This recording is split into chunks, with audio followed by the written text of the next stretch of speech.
Hello സുഹൃത്തുക്കളെ, നിങ്ങൾക്ക് naked ട്രൂത്തിലേക്ക് സ്വാഗതം. ഈ ഷോയിൽ നിങ്ങളുടെ ഒരു ചോദ്യം ഞങ്ങൾ തിരഞ്ഞെടുക്കും. സെക്സ്, ഹെൽത്ത്, പിന്നെ നിങ്ങളുടെ ശരീരത്തെ പറ്റി. എന്നിട്ട് നിങ്ങൾക്ക് ഒരു നല്ല ഉത്തരം തരും. എന്റെ പേര് ശ്രീരാം എന്നാണ്. എന്നാൽ നമുക്ക് തുടങ്ങാമല്ലേ?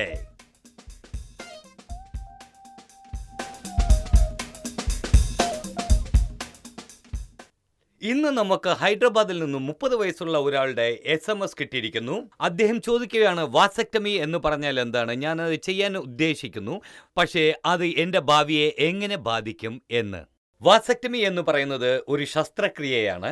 ഇത് ഗർഭധാരണം നിർത്താൻ വേണ്ടിയുള്ള ഒരു നിരന്തരമായ ഉപായമാണ്. സാധാരണമായി പറഞ്ഞാൽ പുരുഷന്മാർക്ക് വാസ് ഡിഫറൻസ് ഉണ്ട്. അതാണ് ബീജാണുക്കളെ വൃഷ്ണത്തിൽ നിന്നും ലിംഗം വഴി സ്ഖലന സമയത്ത് പുറത്തേക്ക് തള്ളുന്നത്. 2 തരത്തിലുള്ള വാസക്ടമി ഉണ്ട്. ഒന്ന് ഇൻസെഷൻ. രണ്ടാമത് ഇന്ത്യയിൽ സാധാരണമായി ചെയ്യുന്നതാണ് ഇൻസെഷൻ ഇല്ലാതെ നോൺ ഇൻസെഷൻ അഥവാ നോൺ സ്റ്റാപ്പിൾ വാസക്ടമി. ഇതിൽ ട്യൂബിൽ 2 പങ്ക്ചർ ഉണ്ടാക്കി അതിനെ കെട്ടിവയ്ക്കുന്നു.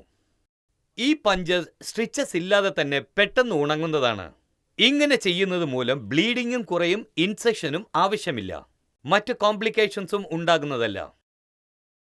ഇങ്ങനെ ട്യൂബ് ബ്ലോക്ക് ആകുമ്പോൾ പുരുഷന്റെ ശുക്ലത്തിൽ ബീജങ്ങൾ കാണില്ല. ഇതുമൂലം ഗർഭധാരണം തടയപ്പെടുന്നു. ഈ ബീജങ്ങൾ ശരീരത്തിലേക്ക് അലിഞ്ഞു ചേരുന്നു. ഇതുകൊണ്ട് സെക്ഷൽ പെർഫോമൻസിനോ വികാരങ്ങൾക്കോ ഒരു കുറവും ഉണ്ടാകുന്നതല്ല. ഈ ശസ്ത്രക്രിയക്ക് 30 മിനിറ്റോ അതിൽ കുറവോ സമയം മതി. ഒരാഴ്ചക്കകം തന്നെ ഒരു വ്യക്തിക്ക് സാധാരണ ജീവിതത്തിലേക്ക് മടങ്ങാവുന്നതുമാണ്. വാസക്ടമി ചെയ്തു കഴിഞ്ഞാൽ ഉടനെ തന്നെ അതിനുള്ള ഫലങ്ങൾ കാണുവാൻ സാധ്യമല്ല. കാരണം ബ്ലോക്കിന് ഇപ്പുറത്തുള്ള ബീജങ്ങൾ മൂലം ഗർഭധാരണം നടക്കാവുന്നതാണ്. ഈ ബീജങ്ങൾ ശരീരത്തിൽ അലിഞ്ഞു ചേരുവാൻ ഏകദേശം 3 മാസക്കാലം എടുക്കും. വാസക്ടമി 99% എഫക്റ്റീവ് ആണ്. സ്ത്രീകൾക്ക് ചെയ്യുന്ന സ്റ്റെറിലൈസേഷനേക്കാളും ഇത് എഫക്റ്റീവ് ആണ്. ഇത് ചെയ്തു കഴിഞ്ഞാൽ വീണ്ടും പഴയ സ്ഥിതിയിലെത്തുക പ്രയാസകരമാണ്. അതുകൊണ്ട് ഇത് ചെയ്യുന്നതിന് മുൻപ് കുട്ടികൾ വേണ്ട എന്നത് തീർത്തും ഉറപ്പാക്കണം. ഇതാണ് നിങ്ങളുടെ ചോദ്യത്തിനുള്ള ഉത്തരം. നിങ്ങൾക്ക് ഇനിയും ചോദ്യങ്ങൾ ഉണ്ടെങ്കിൽ ഇമെയിൽ അയക്കുക, അല്ലെങ്കിൽ SMS അയക്കുക. നിങ്ങളുടെ ചോദ്യങ്ങൾക്ക് ഉത്തരം പറയാൻ ഞങ്ങൾക്ക് സന്തോഷമേ ഉള്ളൂ. ഞങ്ങളുടെ യൂട്യൂബ് ചാനലിലേക്ക് സബ്സ്ക്രൈബ് ചെയ്യുക. വീണ്ടും കാണും വരെ